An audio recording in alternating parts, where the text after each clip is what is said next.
Well, thank you very much, Piera, for setting forward all of the kind of technical issues that pertain to this lecture. So this is the second lecture in a series titled Illicit Objects and Lived Religion, which is really trying to problematize, complicate this notion of the illicit in lived religious practices across all traditions, times, and regions.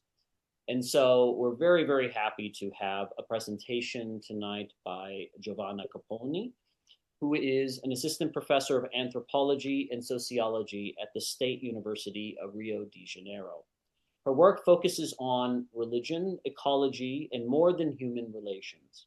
She has researched Afro-Brazilian religions and their relations with nature and contemporary ecological thought, and has also worked on urban fauna and multi-species conflicts.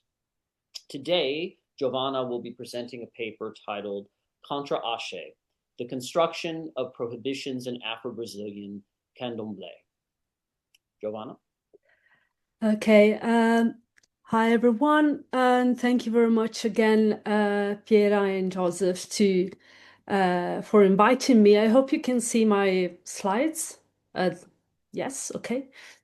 And thank you very much for organizing this series, and thank you very much for giving me this opportunity to reflect on this specific type of materiality, which is illicit objects and prohibitions, and also illicit practices. I must warn you, this is a first reflection. I've been working extensively on materiality and food items and things, let's say, and animals and more the human agents in Afro-Brazilian Candomblé. But this is the first time I actually stopped to think more closely at those objects that are problematic, especially those that constitute prohibitions and taboos, let's say, to use this old-fashioned word in anthropology. I will start, as usual, with some context for those of you who know nothing about Afro-Brazilian, Afro-diasporic religions. We're talking about practices that gained the status of religion in the Americas, but that came as holistic practice, came to be as or used to be holistic practices in the African continent, and reached the Americas during the slave trade and the Middle Passage. We're talking specifically about Afro-Brazilian Candomblé, which is based on a pantheon of deities. And you can see a representation of some of those here that are called orixá, which stands for ori, so head, and sha in Yoruba means guardian. So guardian or of the head. And I will explain why this is important. Very briefly, what do these religions entail in practice is the worshipping of the orishas, of course. There are representations and deities of embodying nature, so different aspects of nature. So you can see they bear different symbols and colors, and this is also very important to what we're gonna say today. The rituals are carried out in a sacred space called Terreiro, Candomblé house, different names.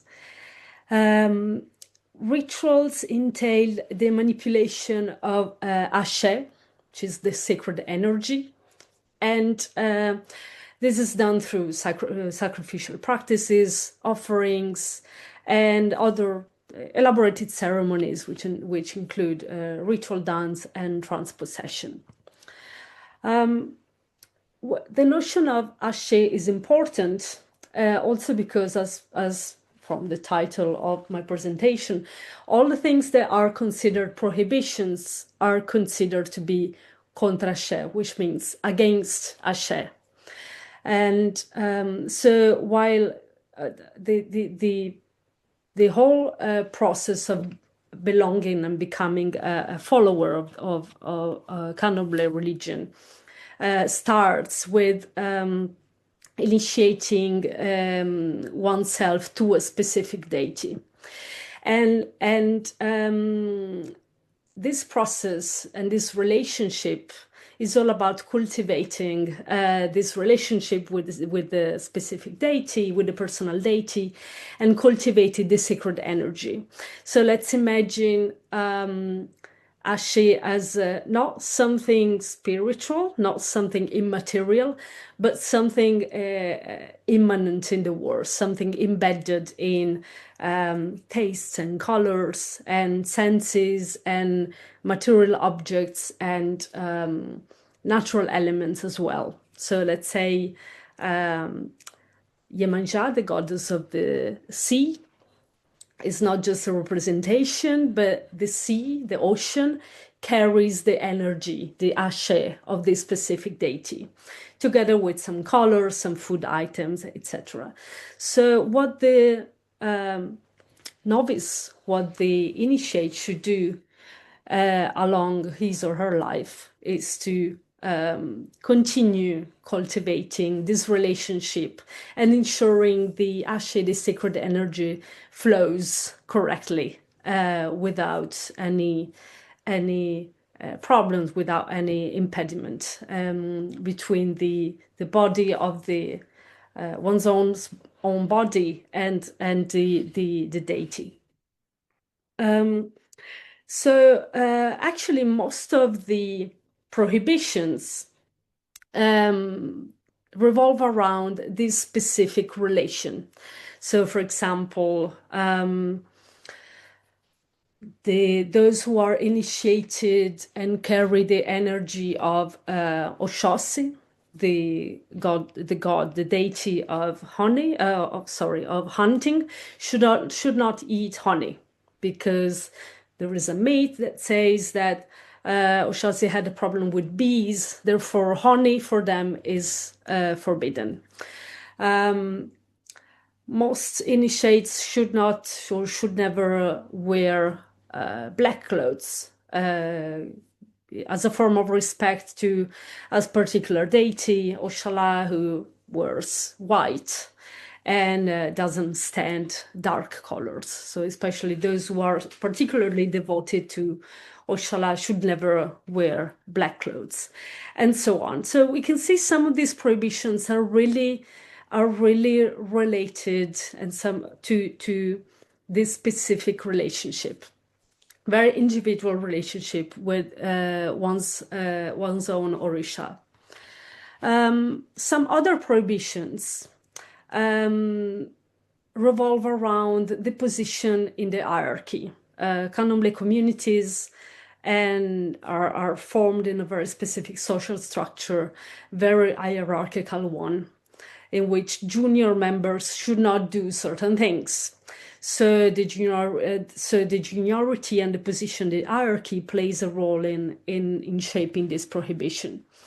So in general, the idea of something, a praxis, a substance, a behavior being forbidden has to do with maintaining one's ashe, one's sacred energy, in accordance to the characteristic of the orixá.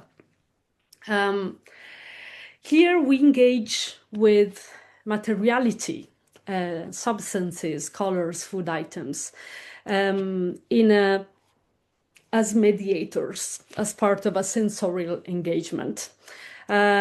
Recalling Birgit Meyer's theory on religion as mediation, materiality is a mediator of religious practices, which does not mean, which means that objects, materials, and substances directly produce an effect and affect the religious experience, which in a way that considers also the physical and organoleptic properties of those items and substances. However, matter and substances are not just tools for spiritual properties to manifest. So they're not just containers of spiritual properties, but they should be considered as agents that can influence the ritual efficacy, and they can influence the spiritual journey of a person. So here we can see the honey we've been talking about. We can see the palm oil, that's dark red substance at the top corner, which is also prohibited for some, widely used in rituals, but also prohibited for some people. And here we can see community of Candomblé practitioners sitting on the ground because they're all juniors, and within the premises of the temple they cannot sit on chairs or higher than the elders. So they're all sitting on stray mats and all dressed in white, as it's the color of Oshala and the color of of purity, and it's a powerful symbol, of course, of purity regarding one's own ashe, one's own sacred energy. However, as long as I started reflecting on how, this is what is said so far in the literature, and as soon as we go on, we realize, okay, so we can't find a notion of sin here. It's all related to one's own personal understanding, one's own personal relation with the deities, and it's all pretty straightforward. So these religions also proud themselves somehow to be particularly open-minded, to be particularly progressive, let's say, on some social issues. And of course here the prohibitions do not really relate to this idea of sin we have in Judeo-Christian religions. It's not a notion that is present. However, as I continued doing research in this context, I started asking myself, how are these illicit substances and behaviors only dependent on one's relation with the personal deity, and that's it? As I noticed, other behaviors were also contested and considered contra-axé, such as drinking alcohol or having a tattoo, or maybe when an animal accidentally dies during a ritual that is not a sacrificial ritual, that is considered contra-axé.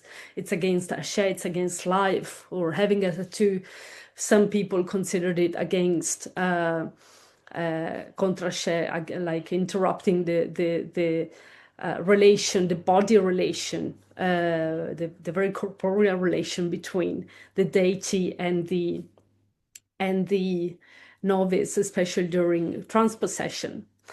And some authors like Reginaldo Prandi would say that Candomblé is an aethical religion for a post-ethical society. And I was wondering if that's really the case. How does ethics and morality inscribe in those prohibitions and in other discourses? And so even if those restrictions do not necessarily extend to the notion of sin, how are they inscribed into what society describes as polluting or immoral? And these reflections have been triggered by a pattern I've seen. And I will show you a quote that exemplifies that pattern, which is a quote from one of my interlocutors in Sao Paulo in Brazil, that says, "There are two things that the orixá does not accept: drugs and abortion." And when I heard this for the first time, it struck me very much. First of all, because, well, the definition of drugs is contested. So whether exactly is, can coffee be considered drug? Can I don't know, how to say, or I don't know, some um, pills are or some drugs sold legally by the pharmaceutical industry, could they be considered drugs? Um, what drugs are legal or illegal? Is cannabis considered drug, or other types of drugs that are illicit by the state? And same went for abortion, which is a extremely contested and extremely taboo topic nowadays in the world, but I would say specifically in Brazilian society. So I started like digging a bit more into these two topics and trying to collect this to collect discourses around, and religious discourses, especially around these two particular types of prohibitions. So I will start with cannabis, and which is a discourse that can be extended to other drugs as well. But I would say cannabis is particularly interesting because it's a plant, and we know Candomblé has a wide tradition in phytotherapy and use of plants as herbal medicine. So in contemporary religious discourse, cannabis and other drugs are prohibited because of their effects on the head. And the head is the repository of the orixá. So the initiation connects one's head with the deity. And therefore, according to this contemporary religious discourse, all the substances that somehow unbalance the head or the ori are not allowed, because they jeopardize somehow this relationship with the deities, with the orishas. But people also mention that cannabis is a substance that has some spiritual properties, is an agent as well. But an agent that could open the door for obsessor spirits or dangerous spirits without one reckoning. So it's a substance that could open a portal, let's say, between the world we're living in and other realms, and that could put us in a dangerous situation that we cannot control. However, also while recovering the old literature of the first authors that described Candomblé practices, like Verger, Verger, and Roger Bastide and Nina Rodrigues,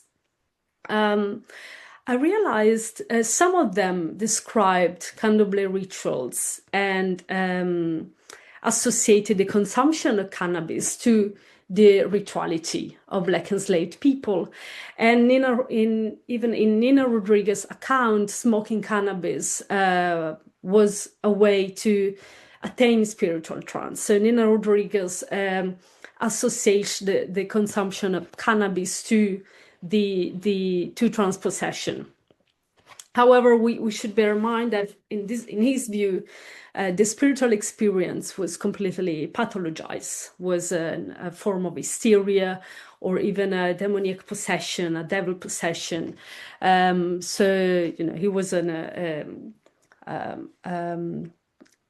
psychiatrist and ethnopsychiatrist and a racist who believed that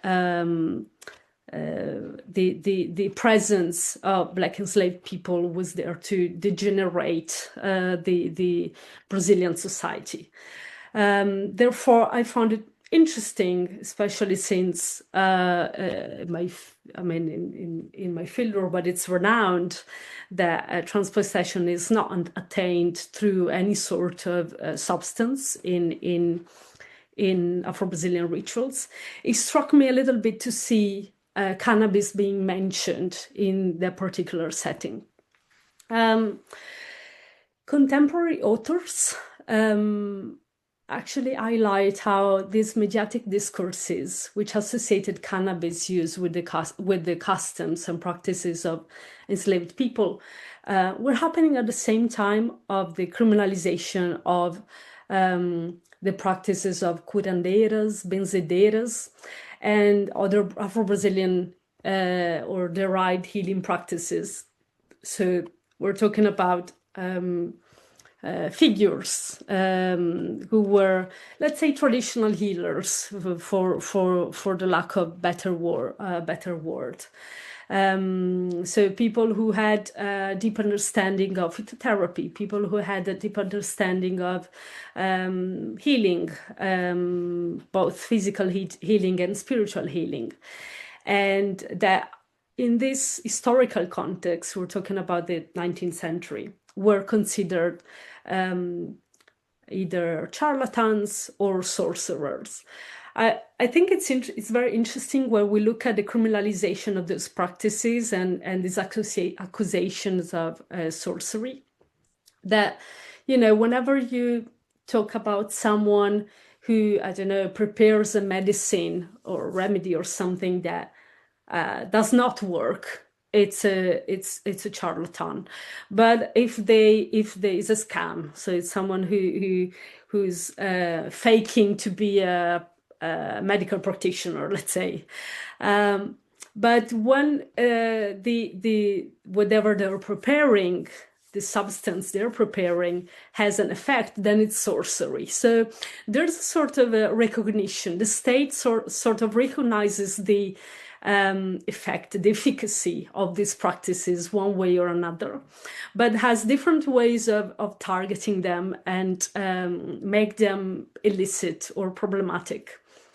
And actually, we should remember that other Afro-Brazilian practices were targeted at the same time in the 18th century, beginning of the 20th century, 19th, 20th century, as forbidden or criminalized, such as capoeira, samba, because they were all inscribed into this conception of moral degeneration. So they were immoral practices. Everything connected or associated with Afro-Brazilian culture or Black cultures was considered a pathway to degeneration of society. And these authors like Sade and Debrito and Caetano, different authors who started looking at those historical sources, also note how at the beginning of the 20th century, the criminalization of cannabis also comes together with the attempt to regulate the pharmaceutical market. So as soon as medicine started being somehow regulated as something belonging to the state and to a specific type of science that was governed by the state, all these sort of alternative healing practices started being criminalized, or the use of herbs in healing practices started to be criminalized. So this is one way of looking at these sort of prohibitions, is also to inscribe them into this wide history and of how practices and substances were prohibited within the premises of governance and the state. I will spend a few words also on abortion, which I call the ultimate illicit, because it's still very much disputed and contested topic in Brazil and in the world with the rise of the far right and conservatism in general. But I find it interesting how this topic is inscribed also in the contemporary religious discourses. So why is that, why is abortion prohibited for those who argue that it should be from a religious or Afro-religious perspective? So people to take into account the karmic weight of interrupting life. People take into account the fact that you should allow souls to continue their path and destiny, and they bring also Yoruba conceptions such as the abiku. The abiku is in the Yoruba cosmology, Yoruba cosmovision. Are those people who are like literally, it means born to die. So is, for example, a woman has several abortions. It means she carries this karmic, let's say, destiny of the abiku. So it's there's something that should be done ritually to make this to fix this imbalance in which the realm of the spirits would not let the soul be born into the world, because they are too attached to them. Their relation is too strong. So they bring all these cosmological conceptions to ultimate condemn abortion as a practice. However, bearing into mind this idea of the pharmacos and this idea of the herbal medicine, we can also imagine that the ability to provoke an abortion back in the days came not only with with a medical procedure, but also with a set of herbalistic knowledge and practices that were common among curanderas and priestesses, with a deep understanding of phytotherapy and the use of herbs. And it's interesting to see how in Candomblé all plants belong to a different orixá, and therefore all plants have specific properties. And there's a representation of Osain, the deity of plants, and of the medicinal use of herbs. So in a sense, we can imagine that back in the days, the curanderas and benzedeiras also had this type of knowledge that was useful in that particular context. So just to conclude, and then I'm really curious to hear your thoughts. As you can see, it's a very much in progress reflection. I would say that by adhering to this shared and societal understandings of prohibitions and what's moral, let's say, and morally accepted, Candomblé practitioners attempt to escape an historical imagery of illegality, marginality, pathologization of the spiritual experience, and criminalisation of traditional knowledge. And these prohibitions are therefore constructed and inserted in Candomblé cosmologies, but also negotiated with deities and entities, especially when these prohibitions clash with contemporary views or with the progressive image of Afro-Brazilian religions in contemporary Brazilian societies. So, and this is something I'm slowly collecting as a set of data. Like, for example, it happened to me to see priests and priestesses consuming cannabis after a ritual and arguing that this has nothing to do, it's not a prohibition because it's a plant of a shoot. So it's a plant of a particular deity and it should be respected, it has its own properties, just a plant. Just like other plants, like lemons.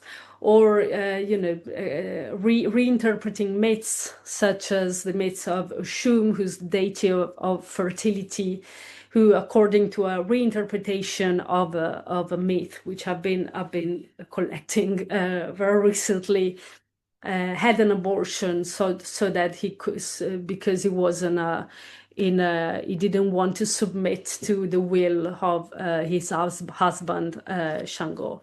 So you can see like all these issues are reinterpreted and categorized as moral or immoral, not only in the light of the historical records and the historical trajectory of these substances and practices, but also in the ways in which contemporary societies and politics develop around these issues. And that's it. I hope it made sense, and thank you very much. Thank you very much, Giovanna, for a wonderful presentation. So we have some time for questions, comments, discussion. Any questions? If there aren't any questions, I'd like to ask one. So who is determining and enforcing these prohibitions within the ritual context? Is this elders, or and how is that the process of constructing the prohibition taking place? So it's definitely the elders. So Candomblé has not a centralized structure. So there's no pope, let's say, in or engraved tradition. This is something that is reinstated within local communities, but also there is communication and there is a shared consensus around certain topics. So normally elders would come up with the rules and norms that should be followed. And again, I mean, there are variations, but they're also shared understandings of what's allowed and what is not. At the same time, I think nowadays we are seeing a subversion of hierarchy being enforced by the wide use of social networks and YouTube channels. So Afro-religious people are more and more present in on these online spaces, which means, of course, those who are able and who are more familiar with those tools are the youngsters. And the youngsters also have different views about these things should develop and how these prohibitions should be enforced or not. So we can see a variety of opinions being displayed on those online channels, somehow shaping or promoting the debate and taking the debate in different direction. I think that's the interesting part right now. If I may ask a follow-up question, how do the elders negotiate, kind of in dialogue with the issue of social media, but how do they negotiate the kind of impulse to create a traditional context while simultaneously ensuring that the tradition continues on to the future by attracting young people? Like, how do they negotiate that tension? It's a wonderful question. So hierarchy in Candomblé specifically, it's power. And it's the power of performing or knowing how to perform a ritual, having the legitimacy of performing a ritual, having the legitimacy of knowing what's good or bad for the mysteries and of the ritual and transpossession and all the magic that these practices carry with them, for them to be proper, to be properly practiced. So if someone says, if you smoke cannabis, your orixá will get won't be close to you during the ritual, and this actually happens. Or if someone an initiate committed those sort of infractions and infringements, and something goes wrong within the ritual, the elder would say, "Ha, that's the reason it didn't work, because you broke this flux of energy between you and your orisha." So this is a way in which, in practice, this could work. Thank you. Other questions, comments? Yes. Well, yeah, I go, but clearly we also invite our participants to ask questions. Well, thank you very much, Giovanna, for your beautiful presentation. I have one question that is, let's say, already coming from a reflection from like putting together the first and the second events of this lecture series.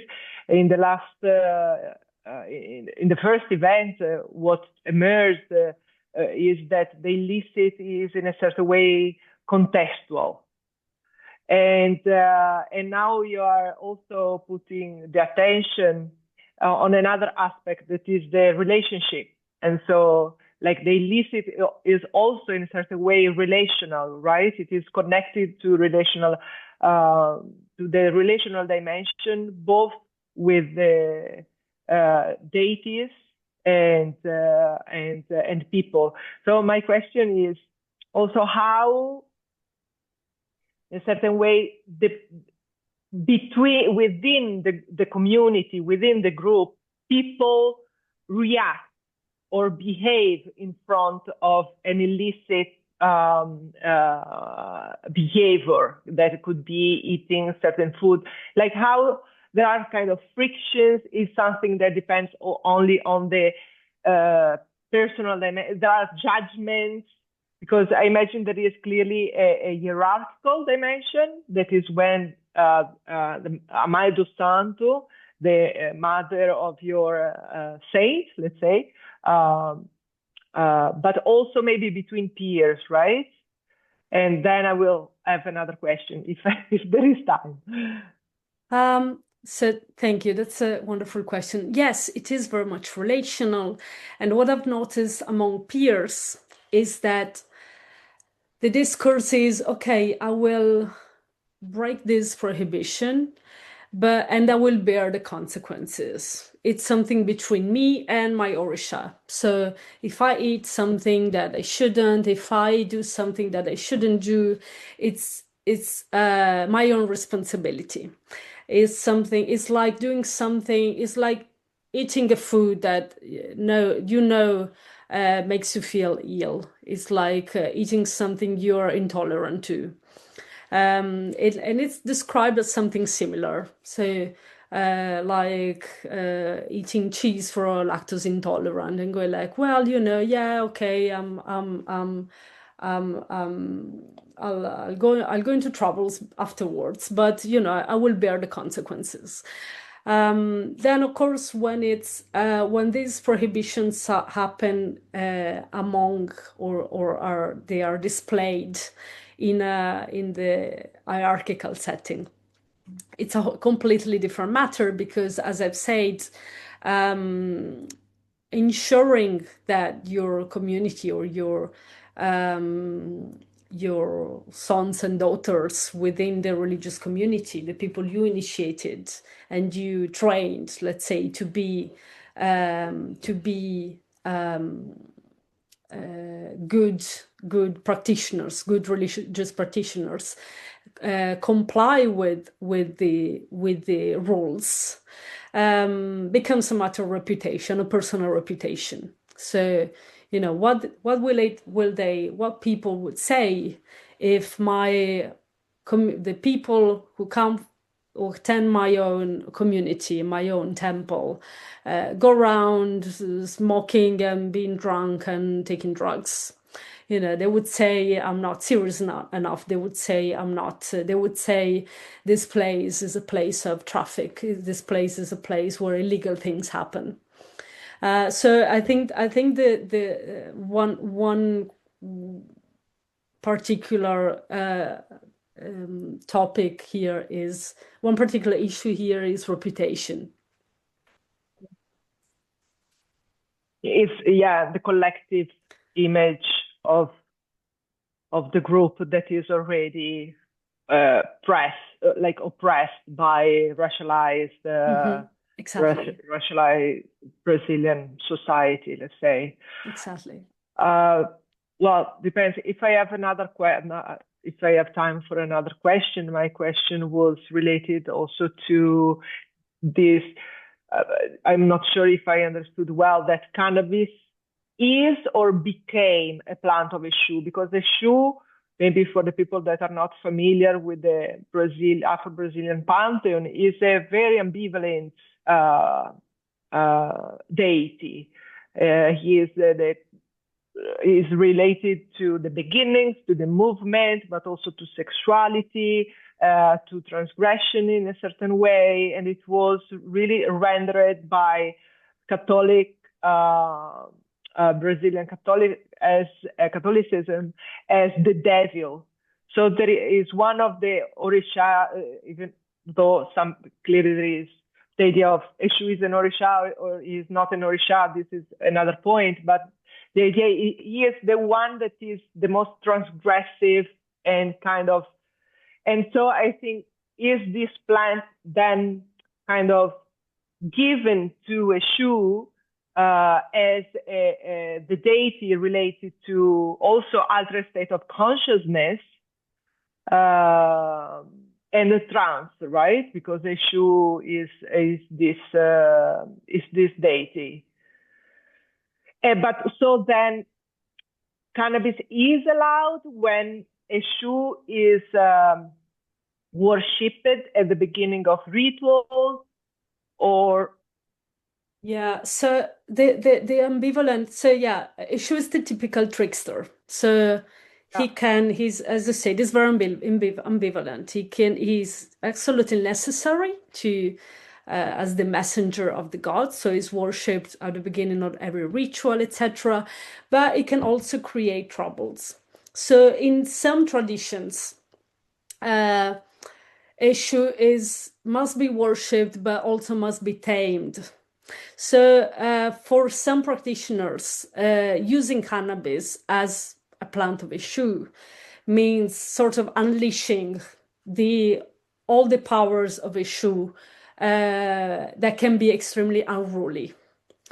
Then for other practitioners who hold or cultivate a more positive way of a more positive idea of Eshu, of like a friend, a trickster, but someone like you should really make friends with, because nothing is possible without him. Then also cannabis can take a positive image, let's say, but it's very contested, and it depends on the relation and the political views, I would say. Also, it intersects with the political views of the practitioners. Yeah, thank you very much. There is Claudia that has a question. Yes. Can you hear me? Can you hear me? Yes. Yes, we can hear you. Okay. Thank you very much. Yes, I was wondering about the relationship between the agency of the elders and the agency of the spirits and deities themselves in this topic, because, I mean, is there the case in which something is forbidden by the elders or the leaders of the terreiro and permitted by the spirits during the trance, for example? And I wanted to ask something about the role of alcohol, because I know it's very used during the ritual. And so doesn't the alcohol unbalance the head as well? Thank you. Thank you very much for your question. Yes, it's one of those on the edge substances. Alcohol is widely used during rituals, widely present during the offerings. However, there is always a difference between the use of a substance within the rituals and outside of the ritual. So And it's interesting because many mediums and people who go into trance describe that their entities or spirits may, ingest huge quantities of alcohol, but when they wake up from the altered conscious of trance possession, they would not feel the dizziness and the symptoms, let's say, of drunkenness. And this is a sort of proof of the spiritual efficacy of and agency of those entities. So it's interesting to see how tobacco, cannabis, which I've never seen smoked by entities, by the way, but alcohol can take different perception, can be perceived in different ways if they're used by the people or by the deities, in a sense. And then you say something about elders that I forgot. Yes, the relationship between the agency of the elders or the leaders of the terreiro and the spirits and deities themselves. Because one time I was in a terreiro, in Umbanda terreiro, and something that was forbidden explicitly by the Might Santo during the possession was permitted by the same spirits she were possessed by, I think it widely depends on the context. And but yes, in some occasions you can find these conflicts between the priests and priestesses and their own. So, for example, it is something I've seen in other instances because I'm working on the ecologization of rituals and how rituals are made more environmentally friendly, etc. And one of the things is like, how do you make a deity that has always been used to a specific ritual, a specific use of substances, a specific types of ingredients? How do you convince these entities to change their mind and accept something else? This is also a topic with the prohibition of sacrifice and blood in certain occasions. One thing that happened to me once during so there was this priestess who didn't really like performing sacrifices, animal blood sacrifices. She wasn't really a big fan of that, and postponed the sacrificial rituals. And then during a ceremony, her pombogira, her entity, possessed her and said, "Well, you know what? I'm very tired of eating dry food. I need blood," and sort of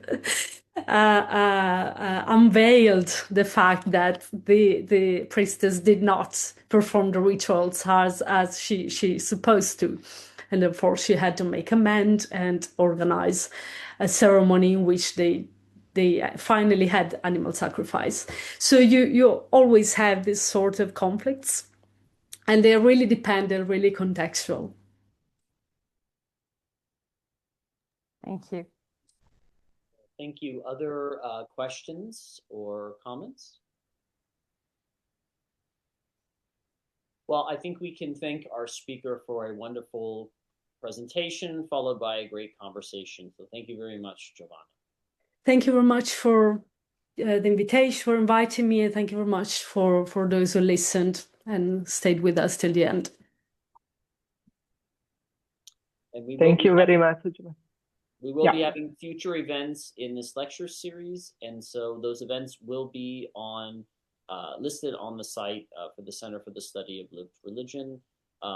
So stay tuned for other information. If you would like to be informed about future events, you can also email me at joseph.sanzo@unive.it.